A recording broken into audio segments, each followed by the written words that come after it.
What up, guys? Nick Johnson, your favorite sports YouTube journalist here, back with one more video, and we're going to talk about football. Now, we was talking about this earlier today on my way to the dentist. Of course, I had a root canal, and I was asleep the last few hours. I barely just woke up right now, and I woke up to news of a transaction that happened 2 hours ago. Exactly 2 hours ago. And we mentioned earlier today about a quarterback swap that I didn't think was possible, but yet anything can happen, but didn't kind of make the most sense. That actually happened today. Today, Matthew Stafford is coming to Los Angeles. After 12 years with Detroit, he's coming to LA. The Detroit Lions have traded away their longtime franchise quarterback to here in Los Angeles in exchange for Jared Goff, two future first rounders, and a third round pick. So that marks the end of the Jared Goff era here in Los Angeles. And in comes Matthew Stafford, a 33-year-old quarterback, much more seasoned experience, but doesn't have a playoff win in his resume. Like I said earlier, and out goes the young stud, who already wowed the whole world after a disastrous rookie season, who improved the ensuing 2 years, which included back-to-back Pro Bowl seasons and a trip to Super Bowl 53 with the Rams, but then followed up with he threw 8,900 yards passing over, along with over 40, almost 50 touchdowns in a 2 year span. But he also threw an alarming 29 interceptions in 31 regular season games. It so you can tell they were pretty much non-committal on Jared Goff's services going forward, because after the Rams lost in the divisional round to the Green Bay Packers, in which he was kind of a dud in that game as well. Um, the Rams were basically non-committal in that scenario. So yeah, out goes Jared Goff to Detroit, and in comes Matthew Stafford from Detroit. So so 2 years after signing that massive extension, the the the Rams will trade away Goff and his money, in which the Lions are supposed to eat up a good portion of Matthew Stafford's $17 million, a good chunk of his salary, taking on about $17 million of his upcoming salary for next season, and will take on all of Goff's mammoth contract with the remaining $106 million that he has on his contract that he signed back in the 2019 offseason. So, yeah.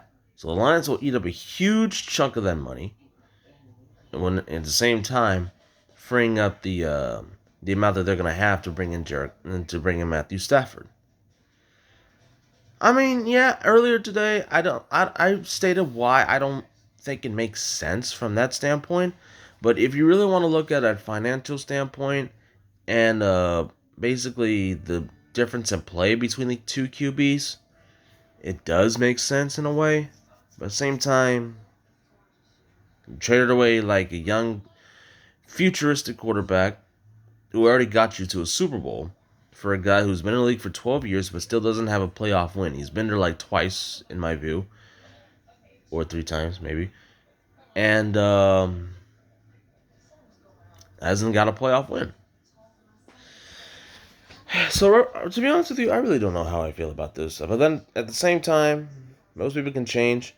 I mean, Sean McVay is like an offensive wizard. He knows how to bring out the best of his offensive signal caller. I mean, he managed to turn Jared Goff's fortune around when he got to LA after a disastrous rookie season under Jeff Fisher. And we'll see how he does in Matthew Stafford. Maybe he'll be a huge upgrade over Goff, who basically, like I said, threw an alarming 29 interceptions over 31 regular season starts, which is not a good look in any way. After you basically took the team to a Super Bowl run just 2 years prior. No, 3 years prior, excuse me. So, yeah. We'll see how Matthew Stafford can look in Sean McVay's offense. Like I said, he can bring out the best of a quarterback. He can inherit well in his scheme. And plus, Stafford has lots of weapons, and he has a defense behind him. He'll come to LA with already plenty of weapons around him, with Robert Woods and Cooper Kupp and Josh Reynolds.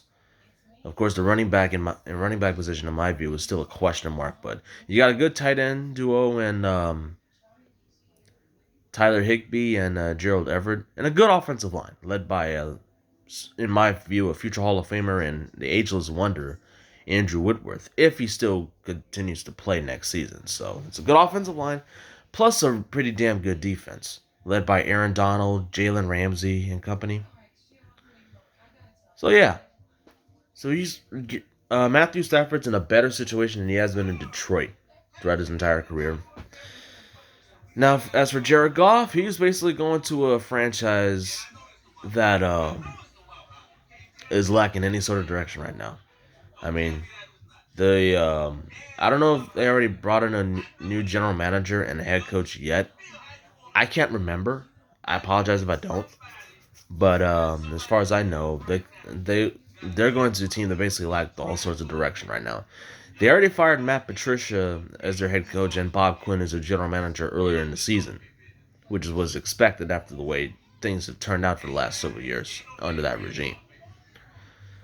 And basically to a team that has no sense of direction because they have not been to the playoffs. Correct me if I'm wrong. They have not been to the playoffs since 2014 when they got screwed in that Dallas Cowboys game.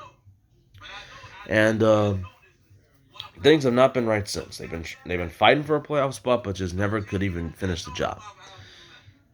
They have no defense. They lack stability on offense, and of course the right play caller and the right coach and the right system. It's just all that needs. You know what I'm saying? And Goff, in his very young career, will be going through a situation where he's just looking to, not only kind of improve his play a bit, but also try to be a leader of a team that lacks direction. So we'll see how that goes.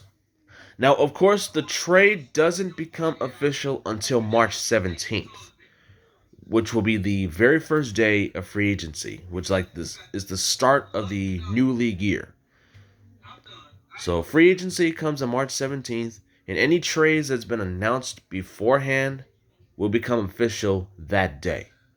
So for now, it's just basically lead news, and we'll just have to wait until like um, a month and a half for that to happen. January is almost over, and February will start on Monday. So yeah, so that's a long period of time for you to swap quarterbacks and basically once again mortgage your future. Now, as for the Rams and mortgage futures, this is like the third time that they've had to mortgage a first round pick, like a couple of their first round picks, to bring in star talent. I mean, they traded away like almost their whole future to draft Jared Goff number 1 overall back in 2016, and they had to spend the next draft using a second round pick, in which they got Cooper Kupp, which is better than most. You know what I'm saying? And I think they used 2018 first round selection. I don't know who they used it on, but I can't remember. I have to go back and look at that. But I know it's another set of draft picks, which was they used another set of first round draft picks to bring in Jalen Ramsey. And then now they used another set of first rounders to bring in Matthew Stafford. So you can tell where this is going. I mean, you have to look at the pros and the cons of trading away first round picks to see if you believe you have a complete team that's willing to go all in for at least a Super Bowl run. At the same time, it's positive. You can get you a title or two along the way, but you also have to think about the future of the franchise if it doesn't go out so well. You know what I'm saying? And the Rams have been doing that for years. almost your entire future for a draft that you got that got you a Super Bowl, may I add.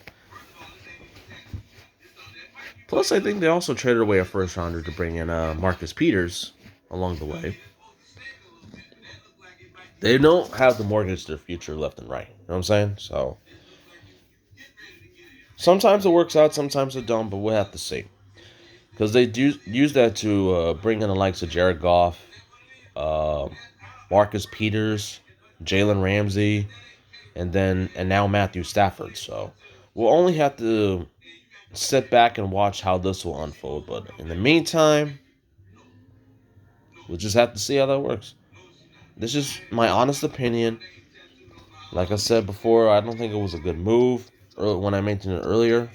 And it makes sense from its standpoint. But the reason why the Lions and the Rams pulled the trigger in the first place is because of a young quarterback and a couple of first round talent provided the benefits that they needed. Other teams offered first round picks to the Lions for Stafford services, but the Rams beat them to it because they also had a young quarterback at the helm. So the Rams win the Matthew Stafford sweepstakes. So Matt Stafford, welcome to LA. Anyways, that's like my honest thoughts and reaction to the trade that happened 2 hours ago.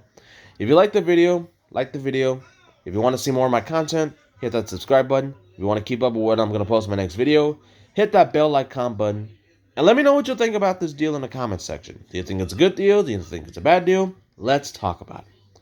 With that being said, I'm Nick Johnson, your favorite sports YouTube journalist, and I'm out. Peace.